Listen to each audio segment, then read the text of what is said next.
Cungkil ubin, dan ambil cermin kecil. Lalu menggunakan 1 sendok. Hancurkan cermin itu. Memilih 1 persegi di tengah. Lalu bungkus pecahan kaca yang tersisa. Dan buang ke toilet. Lalu di luar ada suara buka pintu. Sipir tiba-tiba masuk. Dia juga bereaksi sangat cepat. Segera memasukkan potongan cermin ke dalam mulutnya. Sipir mulai memeriksa. Cek semua badan. Dan memeriksa orang terakhir ini. Kertas yang di dalam toilet bisa terungkap. Saat itu pria ini tarik tali di luar. Kertas itu langsung hilang. Sipir bergegas keluar. Apa yang Anda sedang lakukan? Saya hanya ingin coba sekali saja. Mereka berdua tidak terlalu banyak pikiran lalu masuk ke dalam untuk terus memeriksa. Makanan dibuang ke lantai. Ini adalah kerjaan sehari-hari punya sipir. Tujuan utamanya adalah untuk mencegah orang melarikan diri. Untungnya persiapkan dengan baik. Setelah sipir pergi, dia melanjutkan pekerjaannya. Ambil gosok gigi lalu taruh pecahan cermin tadi di atasnya. Lalu ikat dengan tali. Seperti itu, senjata pelarian penjara selesai.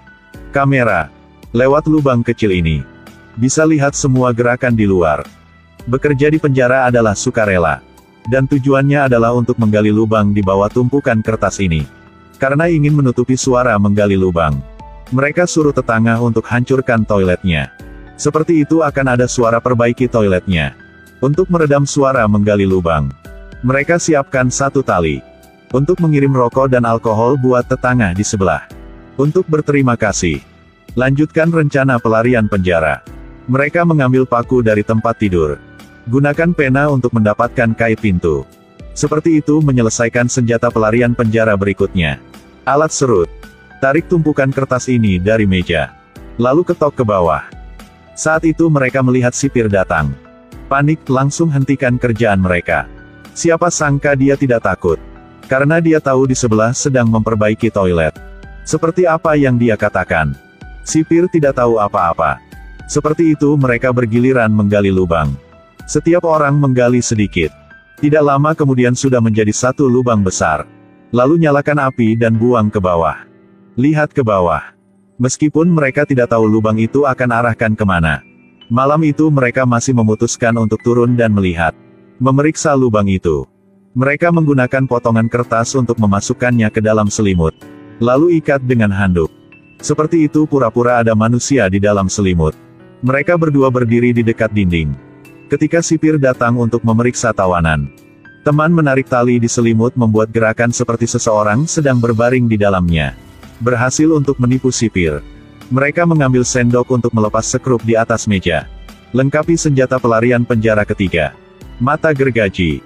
2 teman pergi ke bawah lubang itu. Dan orang di atas akan tutup lubang itu. Lalu gunakan lanyard untuk mengikat kaki. Seperti itu dia bisa hubungi 2 teman untuk balik. Setelah 2 orang itu turun ke bawah, mereka menemukan ini adalah bunker bawah tanah. Gunakan mata gergaji untuk potong pintu besi. Mereka berdua, gergaji pintu besi untuk waktu yang lama. Jadi ini adalah ruang penyimpanan barang. Baru sampai sudah ketemu sipir turun untuk ambil barang. Karena situasi memaksa mereka harus saling menginjak. Baru lolos dari bahaya. Setelah para sipir sudah pergi, mereka melihat pegangan jendela. Pria ini sangat kuat. Berhasil membuat senjata pelarian penjara keempat. Kunci universal. Gunakan kunci ini untuk membuka semua pintu. Mereka berjalan lama. Akhirnya menemukan 1 saluran pembuangan. Tapi kunci ini tidak berfungsi sama pintu itu. Kunci tidak cocok. Mereka harus mencari jalan lain. Coba angkat. Akibatnya, dia menggunakan mata gergaji untuk membuka engselnya. Ketika 2 orang masuk ke pipa air. Pintu keluar terdeteksi diblokir. Beton di dinding sangat padat. Jadi bagaimana baru bisa keluar? Ternyata di samping itu terbuat dari semen murah. Keduanya memutuskan untuk kembali dan ambil alatnya. Besok baru datang lagi. Ketika mereka mau naik ke atas. Sipir juga mau datang ke ruang mereka untuk memeriksa. Teman-teman mulai panik. Untungnya mereka kembali tepat waktu. Lalu buang boneka ke dalam lubang itu. Dan tutup dengan kertasnya. Setelah selesai sipir juga mau masuk. Mereka sedang tidur di dalam selimut. Lalu mereka diskusi, cara ini tidak baik. Bagaimana cara mendapatkan jam tangan? Tidak punya jam sangat mudah untuk ditangkap. Jadi mereka harus bisa membuat sebuah jam. Satu orang dari mereka datang ke ruang klinik untuk suntik. Melihat di meja ada satu vas kecil. Ketika dokter tidak memperhatikan, mencuri vas itu dan memasukkan ke dalam handuk dia. Saat balik ke kamar, dia juga mengambil 2 genggam pasir. Dan ketika sipir sedang memeriksa, berbohong tentang menggunakan pasir untuk mencuci piring, baru bisa melewati masalah ini. Seperti itu, mereka kerjasama dan hasilkan 4 senjata melari penjara. Ini adalah jam pasir. Setelah coba berapa kali, jika pasir di atas habis berarti sudah setengah jam. Lalu rencana dimulai lagi. Saat di saluran pembuangan ambil berapa potongan kayu untuk membuat jembatan kecil di bawah air. Dia menggambar lingkaran di dinding, lalu pukul dengan jarum besi.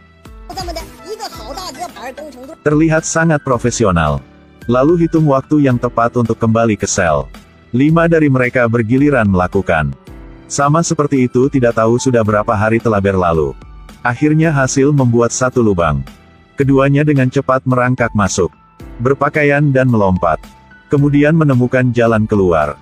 Kemudian mereka melihat mobil yang sudah lama tidak bisa lihat. Saat pulang, mereka sangat senang. Dan memutuskan aksi malam ini. Bercukur bersih. Lap sepatu sampai bersinar. Sisir rambut. Pasang kembali dasinya. Ketika mematikan lampu dan pergi tidur, sipir sedang berpatroli. Mereka dengan cepat berbaring di selimut. Benar saja, sipir penjara tidak menemukan apa-apa. Kakak paling tua mencium berkata selamat tinggal. Kemudian tarik keluar tumpukan kertas dan bersiap untuk turun ke lubang.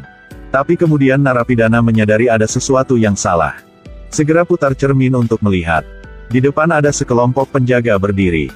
Dia terkejut. Lalu sipir langsung masuk ke dalam. Semua dibawa keluar. Dan saat itu pria kulit putih muncul. Narapidana memberi dia kalimat yang aneh. Manusia malang. Lalu pria putih itu dibawa ke satu ruangan. Sebenarnya pengkhianat itu bukan dia. Dia hanya boneka punya sipir saja. Pengkhianat sebenarnya adalah detektif ini. Jadi, dari suara pahat yang begitu keras, sipir memberi orang untuk bekerja sama. Jelas tidak bisa membawa alat ke dalam sel. Tapi dengan detektif ini sangat mudah. Aku ingin membuat puisi. Rencana pelarian penjara ini untuk tujuan promosi untuk mendapatkan banyak uang. Semuanya tampak begitu sederhana, tapi tidak. Sudah mengganggu waktunya, terima kasih, sampai jumpa.